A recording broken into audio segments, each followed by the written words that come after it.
पाठ 3 शब्द और वाक्य वर्ड्स एंड सेंटेंसेस। शब्द वर्ड्स। परिभाषा वर्डों का वह मेल जिसका कोई अर्थ हो शब्द कहलाता है। बच्चों, हम अपने दैनिक जीवन में भिन्न भिन्न शब्दों का प्रयोग करते हैं। शब्दों की रचना वर्डों के मेल से होती है। देखिए कैसे। क म ल कमल, म ट र मटर, ख र गो श खरगोश।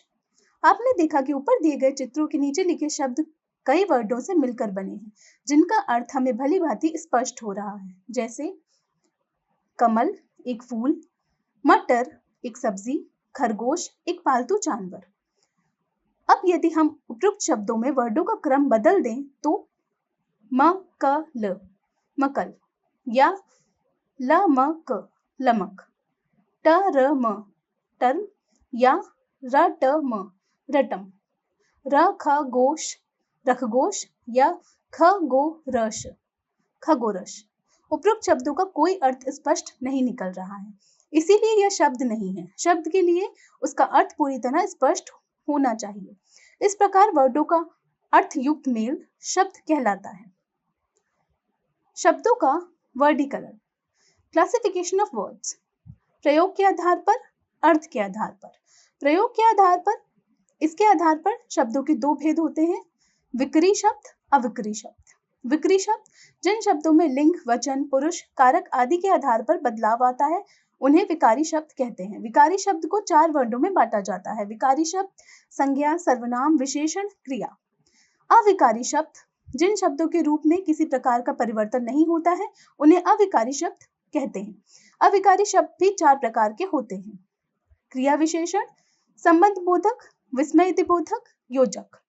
अर्थ के आधार पर, अर्थ के आधार पर शब्द के 2 भेद होते हैं, सार्थक शब्द, निरर्थक शब्द। सार्थक शब्द मीनिंगफुल वर्ड्स, वर्डों का वह मेल जिसका कोई अर्थ हो सार्थक शब्द कहलाता है, जैसे किताब, गेंद, बकरी, गाय, कलम आदि। निरर्थक शब्द अनमीनिंगफुल वर्ड्स, वर्डों का वह मेल जिसका कोई अर्थ ना हो निरर्थक शब्द कहलाता है, जैसे ताकीब, दगे, रिकाब, यगा, मलक आदि। वाक्य सेंटेंसेस। शब्दों का वह सार्थक समूह जिसका कोई निश्चित अर्थ हो वाक्य कहलाता है, जैसे गाय दूध देती है, रवि क्रिकेट खेलता है, नेहा पुस्तक पढ़ती है। चित्रों को ध्यान से देखिए और वाक्यों को पढ़िए। चीता जंगल में रहता है, दर्जी कपड़े सिल रहा है, नेहा निबंध लिख रही है। बच्चों, आपने देखा कि चित्रों के नीचे लिखे शब्द समूह को किसी अर्थ को स्पष्ट कर रहे हैं।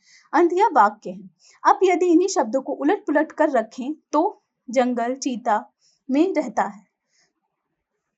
है सिल दर्जी कपड़े रहा, निबंध नेहा है लिख रही। आपने देखा कि ऊपर दिए गए शब्द समूह का कोई अर्थ स्पष्ट नहीं हो रहा है। अंत यह वाक्य नहीं है। 2 या 2 से अधिक शब्दों के सार्थक समूह को वाक्य कहते हैं। वाक्यों के अंग, पार्ट्स ऑफ सेंटेंसेस। वाक्यों के 2 अंग होते हैं, उद्देश्य, विधेय। उद्देश्य सब्जेक्ट, वाक्य में जिसका विशेष में कुछ कहा जाता है उन्हें उद्देश्य कहते हैं, जैसे मजदूर पत्थर तोड़ रहे हैं, मोची जूते में पॉलिश कर रहा है, विभा पुस्तक पढ़ती है।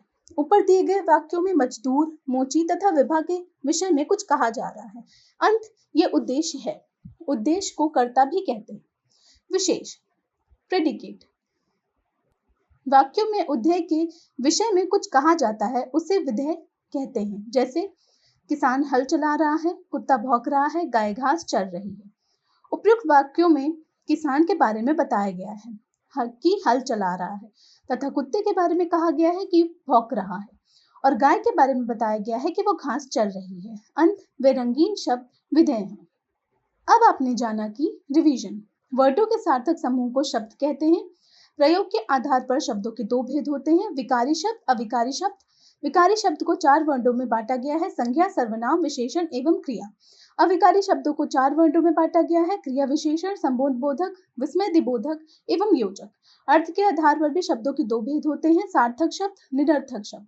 शब्दों के समूह को वाक्य कहते हैं। वाक्य के जिसके विषय में कुछ कहा जाता है उसे उद्देश्य कहते हैं। उद्देश्य के विषय में जो कुछ कहा जाता है उसे विधेय कहते हैं।